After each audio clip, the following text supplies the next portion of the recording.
Welcome back to Final Fantasy -1. Today we are taking on the Ice Cave. Let's take a look at the map and see where the Ice Cave is. Pretty close to where it is in the vanilla version of this game. You could get there via the canoe if you wanted to, I suppose, but we're going to go here a little bit later in the game. We are at level 28, I believe it is. As we go down into the Ice Cave, I'm going to attempt to run from these wizards, but I believe it is an inescapable encounter, so we are going to have to fight this one out after this. I have a distribution of area of effect magics casting weapons among my party, but I don't have a non-undead damaging one on my paladin as I'm checking on this one. I moved the death sword down to the black mage. So I have 3 damaging items right now. I've got the Thor hammer, the fire staff, and the death sword, and then the Excalibur can cast harm to an undead. So the Death Sword is going to spread it out among we call them wizards, but of course they are Pisco Demons. That's a much better name for them, more appropriate name for them. They don't have a ton of hit points, but you can see their defense is quite high from physical attacks, so Cal, my paladin, is not going to do a whole lot to them. They're not super dangerous to my party at this point in the game, so thankfully we can just kind of cruise through them. I'm not sure if you're actually supposed to take on this dungeon when you have the canoe. I don't believe so. I don't believe that it's there for you, because the boss in this one is a little bit too hard, I think, to beat as you're getting ready to fight, Carry, the second elemental fiend. So we're taking on the squids now. The squids, I believe, also are inescapable, but they're low enough level that they're going to start running from us. And later on, I can play around with these guys with the sage staff and actually force them to run, so they if that lands, then they will run away the next time if I can land the sage staff on them. But for now, I'm just going to go with some damage. We're going to try to get through these battles as quickly as we can so that you all can see the path through the Ice Cave. You can see how they've referenced and kept a lot of the things from the vanilla version of the Ice Cave in this one, but a lot of things have been changed up.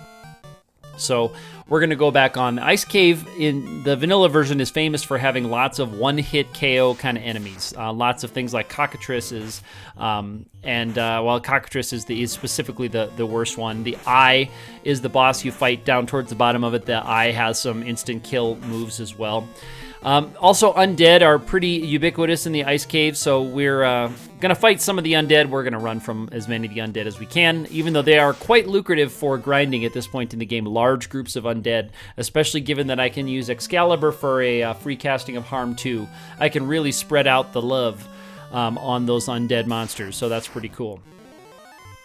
Here we have some more Pisco Demons, so I've got to fight this one out. I'm kind of regretting at this point moving that weapon down to my my wizard at the bottom, because the wizard can just cold cast spells that are area of effect, so he can just cast Bolt 2 hard, and he's not going to be using that on the boss, so it's pretty pointless to save those, but yet here he is using that Death Sword, because I thought that I'd be fighting more undead than I was. I wasn't expecting to have as many unrunnable encounters with Pisco Demons all over the place in this one. So this looks a lot like it does. You can see a later part of the dungeon on the side that you can't actually access yet. So that's an Ice Cave classic thing. The Ice Cave in the vanilla version is set up really interestingly, where it's just a couple of floors, but you explore each floor more than once, with the exception of, I think, the very, very lowest level, which we'll see in a second, which is just like a set of stairs going down and then going back up to the floor above. So the layout of the dungeon kind of makes sense if you look at it carefully. And this one has a little bit of extra something on the lowest level, which we will see in just a little bit. So here's the fire staff. Again, we're on the squid, so any type of enemy like this, we have to fight this one out. I don't know if this game has anything akin to the sorcerers, which is another instant kill enemy down here, as I was thinking about it. The cockatrices and the sorcerers are the nasty ones that do 1 or 2 damage for the hit, which I used to be excited about when I was a kid looking at the large enemy layout map. I used to read all those enemy names and all their stats, and it said the sorcerer's damage was 1 to 2, but it did not say, of course, that they have status attack instant death on that. And I don't know if I saw them much in the original game, because on my NES a long time ago, I could not get past the Carry area. I could not get through the volcano because I wasn't smart enough to try to crawl that dungeon in more than one attempt. I wasn't smart enough to go down there and collect the treasures on B2. So here is the bottom floor, and you can see there's another set of stairs going up right there. And so that is a hint that there is something else down there that you need to see, which we will see in a little while. Meanwhile, we are back here on the on this floor, and this is a reference to where the eye normally lives. There's all these holes right here. So if you fall down those holes, you go to this area, and the next tile is a trapped tile. So I need to go down to that trap tile. Now there's a couple of, in the vanilla version, a couple of chests that you can get without going down the holes. One of them has a really nice piece of equipment. I think it's a piece of armor. And then the other one has like a wooden staff or something that's kind of a trolley one. And they're both, I think, protected by guarded squares. But it has been a while since I've played through the vanilla version straight up of this game. And when you play a lot of hacks of this game, as I do, things start to kind of merge together in your brain. Anyway, this is an escapable battle set, but I just wanted to show off my 4-part weapons that can do area of effect damage. So the big ones are going to be the Fire Staff and the Excalibur casting harm 2. The Death Sword, again, I'm not sure. I'm guessing this is bio that this casts, but I'm not sure. I would need to look and see what color the bio spell looks like when you use it, but the Fire Staff and Excalibur are going to be doing the most of my damage. And this comes very close to being a 1-round battle, but the Spectres have just enough HP to survive into another round. I thought that this could be a 1-rounder, but sadly it was just a little bit short. And the Spectres actually have quite a bit more hit points. It takes a few more hits to knock the Spectres out. You can see there's one that ate another Excalibur hit and survived. So we won't fight that one again. If we are in the occasion to fight that battle again, we'll run from it next time. But I wanted to just fight it this time and show you what some of those weapons can do. This is a floor that has some treasures on it. So we are going to try to explore all the way through here. We're going to walk through some of the damaging ice tiles. This room has a couple of chests. The first one is going to be the Heal Staff, the classic Heal Staff, which normally you get in the Castle of Ordeals. And I was actually just wondering, there it is, the Heal Staff. As I was starting this dungeon, I don't think we've seen a healing item yet. I have not seen one yet. Normally you have one by this point, but there it is. So now I do have a source of free healing.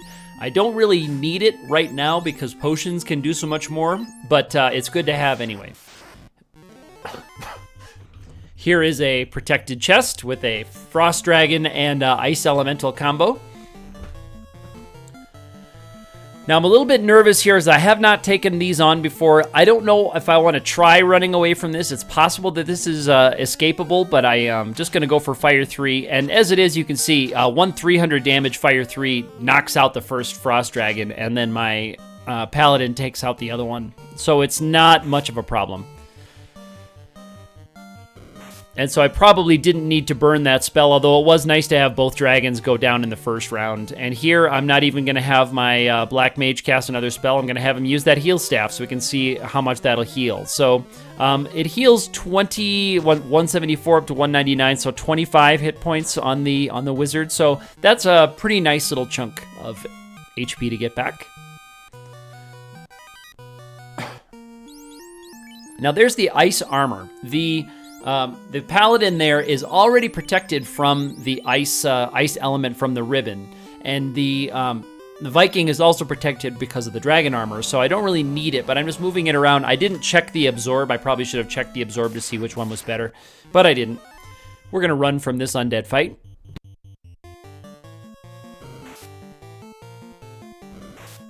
So this is the same tile set as the other undead battle that was the trapped square. So that's how you know that this is escapable, because we can get out of this one. That means we can get out of that one as well. The floor tiles here, I think, are changed a slight little bit from the vanilla version, which is I'm a little bit confused about where I am. But I'm looking for that room down there in the bottom left.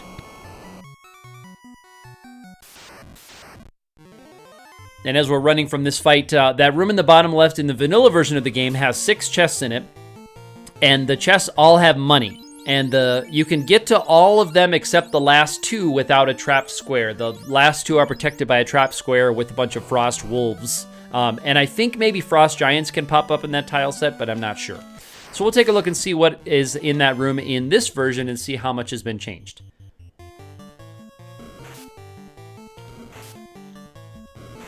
Another similar undead battle, but escapable, so we're just going to get out.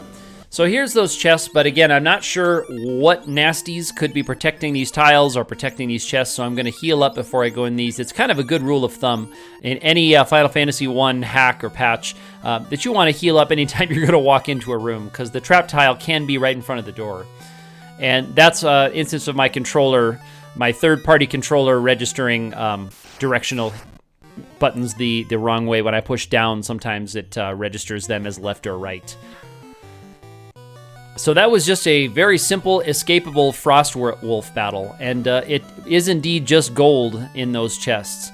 Now, in the vanilla version of this game, I always skip those because gold is not something that is worth dying for. And in this dungeon, if you get a back attack with some nasty stuff, you can just get killed right away. These wizards I know are escapable because I got a strike first on them before. In any battle in this game that is at back attack or a strike first preemptive attack, either one of those is going to be escapable. And that tile set will always be escapable. So once you've seen that same enemy grouping once, then it's always going to be escapable for you.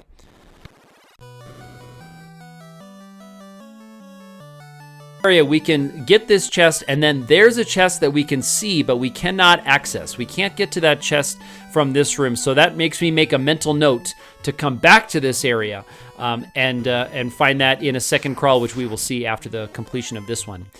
This room has some chests and then another hole. That hole will bring you back to the interior part of the room with the boss. But you got to make sure you grab these chests first. The stairs, by the way, that we can see to the upper right of us, those will take you back to the surface in both the vanilla version and in this one. So you want to be careful not to take those steps. So here we go. About ready to open up another crystal ball and see who we are taking on. I am going to heal up all the way. I'm going to check my equipment. I look at my magic list. The Black Mage does have some level 8 spells, so Flare, Melt, and Meteor. There we go. We're looking at our equipment right there. I'm getting the Flame Sword onto Cal because the weapon types are super strong in this game. So even though the Flame Sword is a weaker sword than what we've been dealing with, it's going to do massive damage to the boss here that is weak to ice. And I'm just looking at my equipment. I'm trying to decide whether or not I should cast the spell Shell, because the Viking is protected from fire, ice, lightning from the dragon armor, and I think the amulet protects some of the status type elements, but I'm not sure if he's actually protected against everything, and I don't know what's going to be coming here from Hyudra, the ice boss. So I'm going to go ahead and cast Shell anyway. It probably is probably not what we need. Shell's going to provide some elemental resistance, which I think he already has. I probably could have gone without casting that. But here's Haste 2 anyway. And the Thor Hammer is what the Viking is using right now. And you can see it's not a lot of damage. 4 hits for 100. That means he just has a pretty high absorb. And the Viking is not getting above that absorb very strongly. And here I'm looking at what the ninja can do. What can the ninja do to help out? The ninja has a lot of the time magic kind of spells. So he's got haste too, but he's not looking to do much with that. The ninja didn't do a lot of damage before with his attack. So we're trying to see, should I just invis up here in case Hyudra starts doing physical attacks that are nasty? And I'm going to cast the flare spell here with my Black Mage and see what we do. Ice Beam to a protected carrier doing 35, not too much there. This is Invis. The ninja is not really very useful right now because this thing has such high absorb that we're just not getting through it. 6 hits for 50 damage from the Viking. And the ninja is going to do a lot of 6 hits for 6 damage. And so a lot of the damage is going to be coming from that fire sword that's wielded by Cal right now. So that's why you were seeing us boost him. So he's going to get some bumps to his attack when he delivers them. So let's take a look. 6 hits for 819. So that's a pretty nice chunk of damage right there. The Viking's useless. He has no magic. There's not much he can do. He's just going to be attacking for 50 to 100 each attack. I'm looking to see what I can do with the ninja and the Black Mage here. And I'm going to have my Black Mage drink a potion, but I actually go back on that, and I go to have my ninja drink the potion. For the Black Mage, so that my Black Mage can cast another spell. And we're going to try some damaging spells here. We're still kind of feeling out to see how much damage we can do to Hyudra here. 6 hits for 884. Very nice. So Fire 3, 159. It's again, magic really kind of starts to pale here. The flare did great, tremendous damage, 700 something damage. Really, really nice damage to this boss, but the elemental stuff just really starts to fade as you go. Here is an attempt on Quake. I'm going to see if I can hit him with Quake. That's Earth Elemental. But again, you run into weird elemental resistances and things. The Quake just does nothing. So that was actually resisted. Fire 3 almost looked like it wasn't weak. That damage printout was so low that he just ate up all my damage. But anyway, the Fire Sword really does the good work there. I need to get both of these chests, and I need to not have my controller register the wrong input, because if I touch those steps, we're going to warp out. So as we're getting these last couple of pieces, coming up later on in this video, the next 9 minutes or so of this video, we are going to go get a couple of treasure chests that we did not get on this crawl. So when I go into this ladder here, the ladder is supposed to take you out to the exit, but we're going to cut back to the very entrance so I can show you how to get to the next couple of pieces of equipment that we pick up in here. But just keep in mind, it will look as if this takes you back to the beginning of the dungeon. It actually takes you outside. So we're going to pick up the Ice Sword, and we're going to equip that Ice Sword because it actually is nicer damage than my Excalibur once I get it traded up there. So we're going to figure out what to switch around. The Defender Sword has a casting of, I think, Will that it casts, a defend effect, so it protects some of the statuses.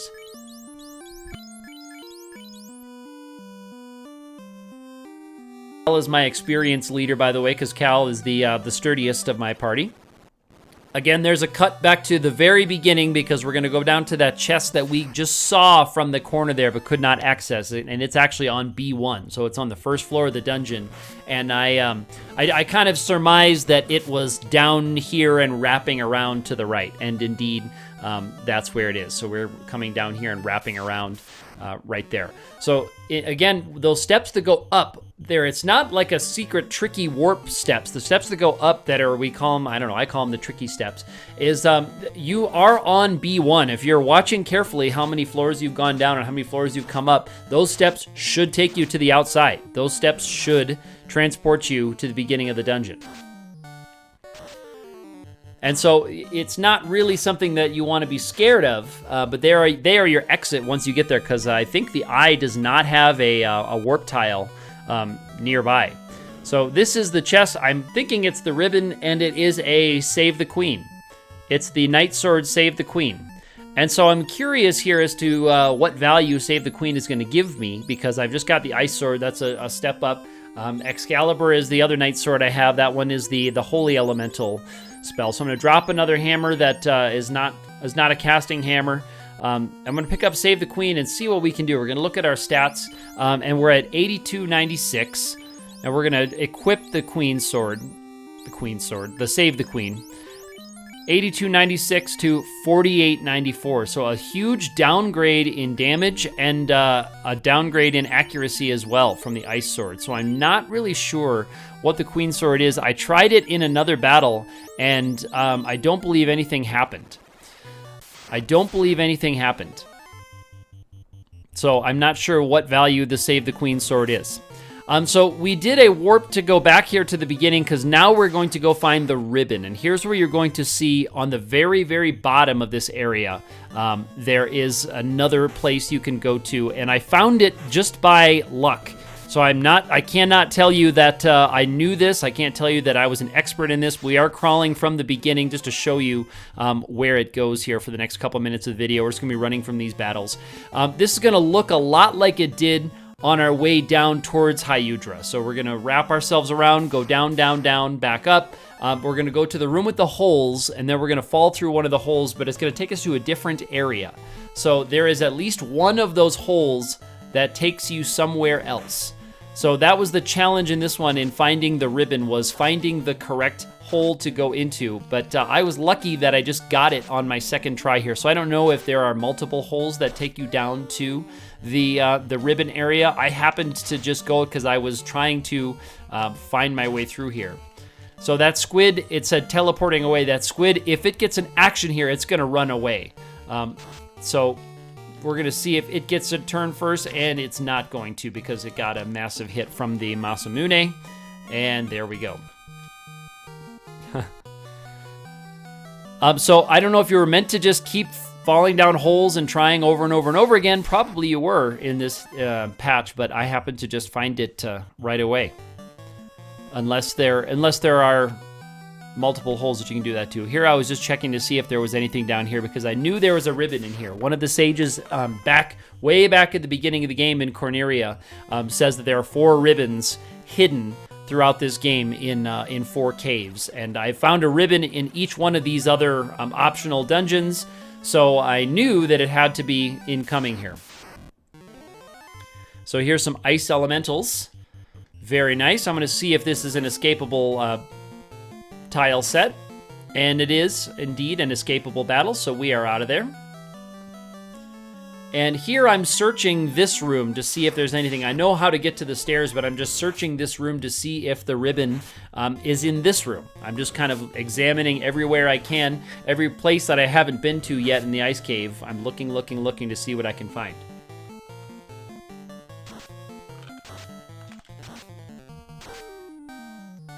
And thankfully, we are blocking all of those frosts. So when you're resisting them, it roughly quarters the damage that you're taking. So instead of taking roughly 80 damage, we are taking roughly 20 damage from each of those frosts. And that's why those frost wolves, in a back attack, they can be an instant kill.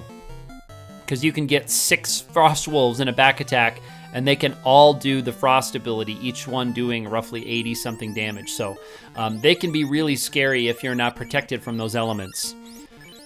Which is why I really would like to get that other ribbon from this dungeon before we go. I'd really like to get my hands on that 4th ribbon so that we can be protected from all elements with all 4 characters going into the, we need to do the Sky Palace and then of course the Temple of Fiends Revisited. But if we can get protection from all the elements, I think we're gonna be okay. You've got to kind of work your way around this same floor again, and I know this is territory we've already been to. So we're going to take a look and see where that ribbon hole is when we get down to the bottom. And there's Frost again. And here's the example of where you can have that. The ice lizards here, interestingly, they have paralyze, status attack paralyze. That's kind of curious that they have that. That's other lizards in the game have had that too, but yeah, the ice lizards are doing that. The dark lizards, ice lizards, they've all been good for experience building up, but I don't really need to do that in the videos because I've been grinding in actually in the Southwest Castle with the sages and time mages. That's a very, very lucrative trap square that you can just keep re-rolling and then just use all of your spell casting items on. So it's pretty nice. We're going to get away from the Geists. And thankfully, again, they're just doing single targeting hits, attacks. Nothing down here is giving us one-hit KOs. There's the area we're going to the left. We do still need to go through this area right here. And we have to work our way around to the room with the holes. After we get through the lizards and the wolves. There's another Frost. It's going to be potion sucking. So a note about the heal staff in this one. Now that you have access to potions that can actually heal for a decent amount. Here I'm just going to look to see which hole that I need to fall down into. Here's a back attack from 7 wraiths. So I'm not sure what the rules are with these holes. I'm guessing it's just one or a certain number of holes take you to this other place where the ribbon goes. But as I look here, I'm just checking, and I just go down this hole, and I see immediately I'm taken somewhere else. And I look around here to see if this isn't the area I normally go to, and I backed up, and there indeed is the ribbon. So that is the hole that took me to the ribbon. Your mileage may vary, I suppose. But I know about the heal staff is that now that you have potions that can heal you for a decent amount, the heal staff suddenly is not quite the vital piece of equipment that it is, because in the Temple of Fiends Revisited or other longer dungeons, you can burn through all 99 potions after, for example, Lich using Nuke in the Temple of Fiends. You can burn through 40 potions just there. And the heal staff helps so that you can avoid using some of that. By the way, I'm just kind of taking you out the door that you normally would. There's our steps to the outside. So that is the Ice Cave clear, and the ribbon is collected. So if you've liked this series of videos, please hit the thumbs up button, subscribe to the channel, leave me a comment at the bottom. I love hearing your feedback, or hit me up on Twitter where I am active_ATE. We will see you next time.